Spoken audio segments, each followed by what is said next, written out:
Okay, so as we already know that Android 12 Beta 4 is now officially rolled out for the devices like Pixel devices, and of course we have a ported ROM available already for the Redmi Note 8 users. If you're a Redmi Note 8 user or Redmi Note 8T user, you can install this Android 12 Beta 4 right now.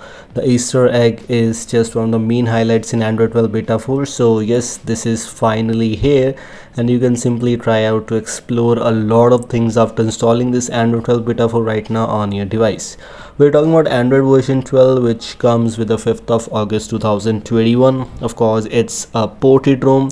It's not actually official from that. It's of course a ported ROM from that. It's not stable version which is just released by Google. It's not even released yet. But let's hope that they'll release the stable version very soon. Maybe in the next month they will release that. But right now we have the beta 4. And yes, in this beta 4 we have some bit of extra changes, some layout changes, some bit of extra things which we're going to talk about right now.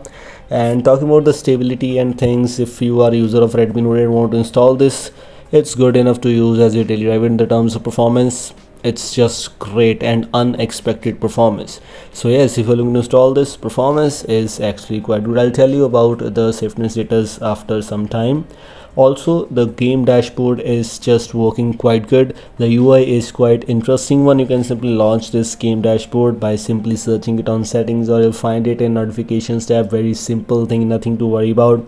YouTube live option is present for you, screenshot, screen record, every option is present for you, which is working good. And yes, if you're a gamer, then you need these kind of things. Like FPS meter is also inbuilt, and yes, you don't require any kind of routing access for that. They've improved a lot of things in gaming mode. Do not disturb mode option is present for you. You can simply enable these shortcuts like here.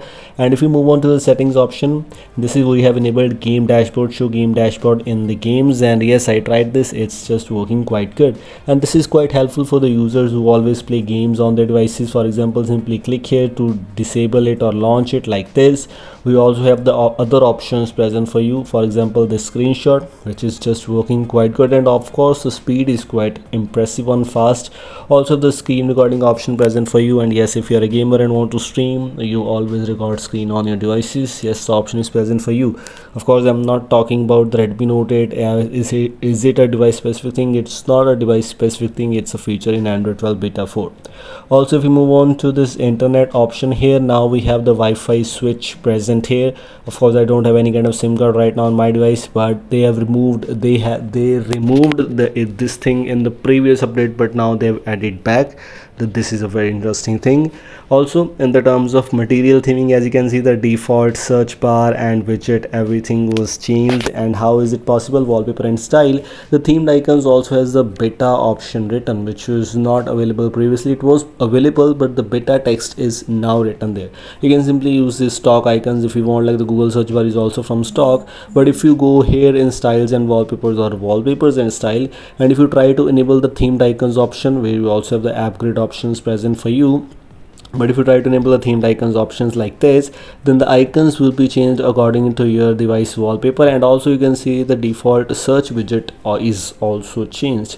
So yes, they've revamped a lot of things in the terms of material theming. Android 12 is just one of the great ones out there. Let's hope that how they will explore in the stable build. Also yes, in the settings in the previous beta 3, we already saw that they have changed the icons. In the quick settings or this notification panel, we have a MIUI kind of feel, control center kind of thing, new animations with the brightness slider, everything is present for you. Looks quite good. Interesting things, network and internet, connected devices, apps, etc., same kind of options. And the battery section, what I've noticed on my device was the battery usage.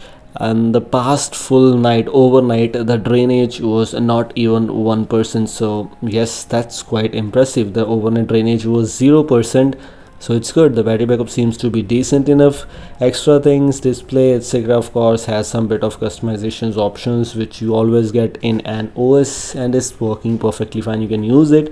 In the terms of gesture section, we have the quick tap, swipe, fingerprint for notification. Of course, these are not working for the Redmi Note 8 users. So yes, if you're a Redmi Note 8 user, these options will not work for you, except the one-handed mode. That's just working quite good.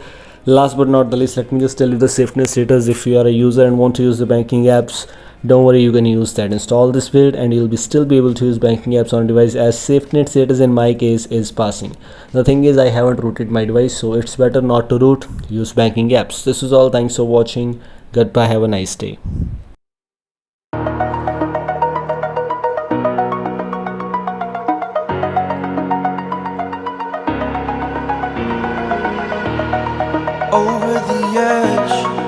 feel like I'm floating through the air.